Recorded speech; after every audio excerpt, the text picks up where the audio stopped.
Okay, so I did a video today at the storage unit. I did a live as well, talking about my process of, letting go, because guess I could be classified as like a pack rat, or I don't feel like it's hoarder status, because I do throw trash out, at least what I perceive as trash.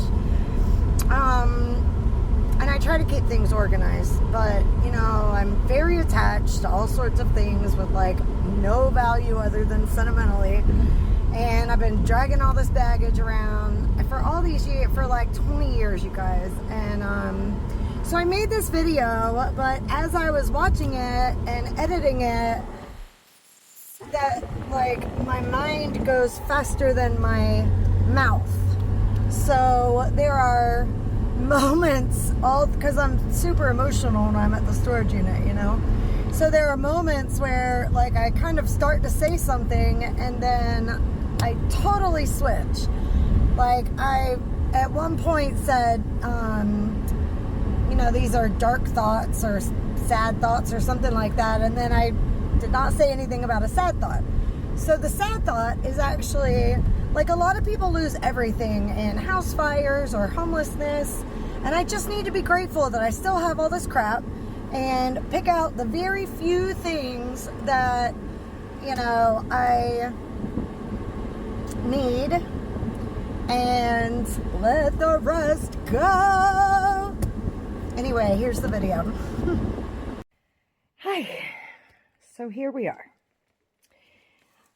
It was a suggestion that I share my journey through this. Now, this is already about a quarter.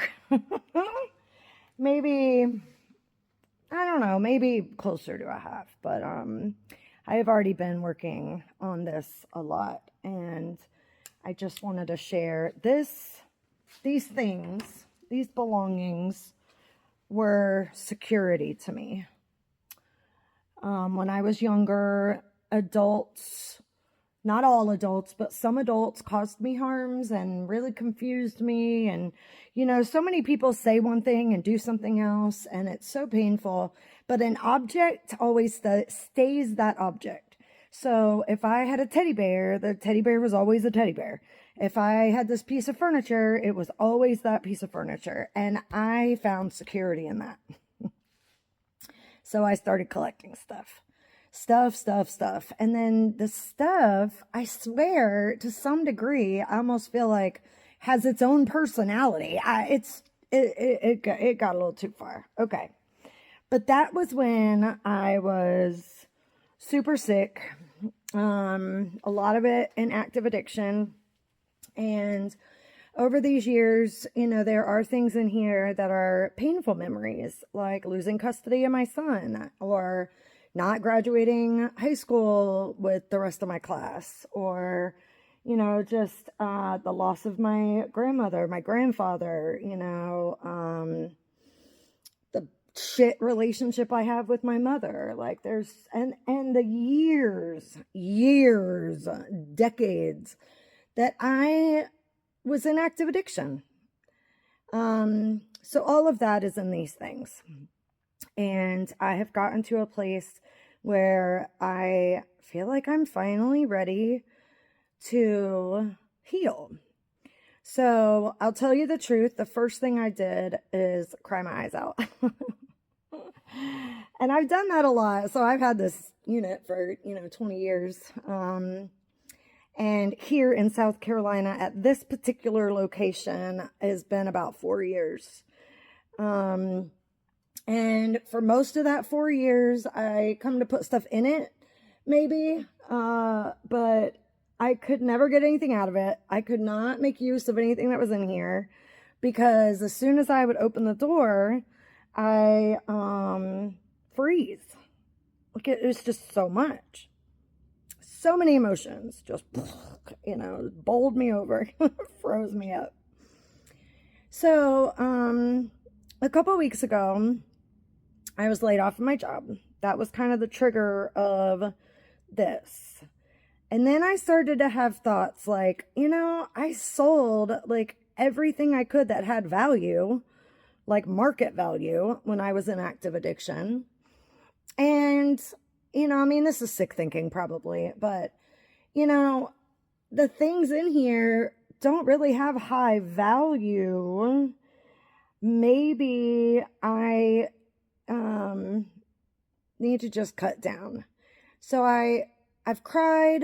There are a couple things I'm selling, like a dresser and a couple little things. I had like a old Dremel tool and attachments and stuff. But so I'm trying to start today fresh. And honestly, some of these right here are empty for sorting. So my plan at the moment is to label. What do I have?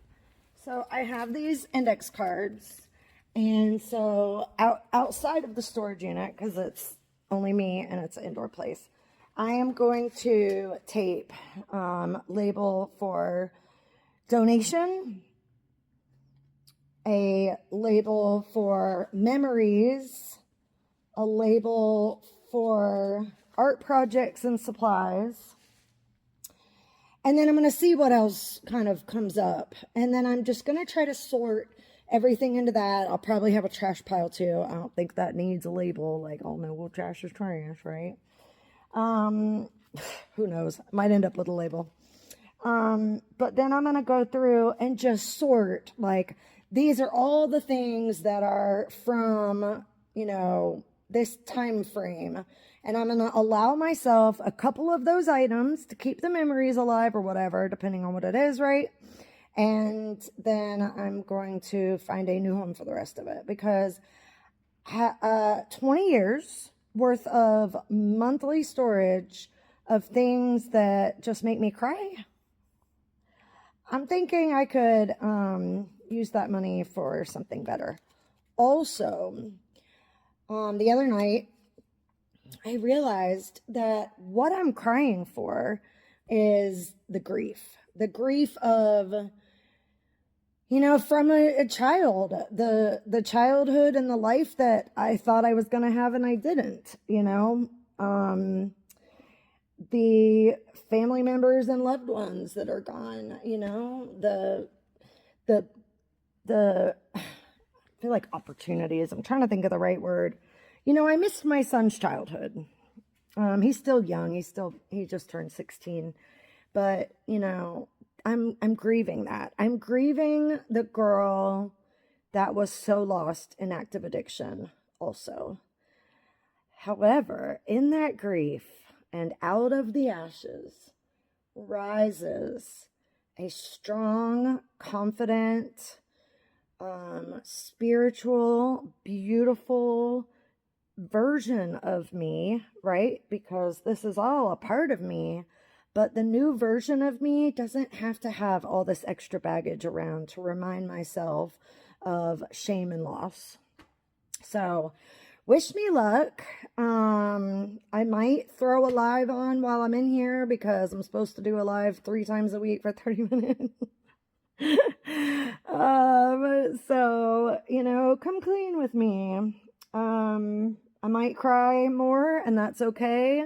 I might journal when I'm done to, help my higher self. I'm definitely I did a really good meditation this morning to kind of prepare myself for this. And, yeah, so I will update you when we make some more progress. Peace and love to you.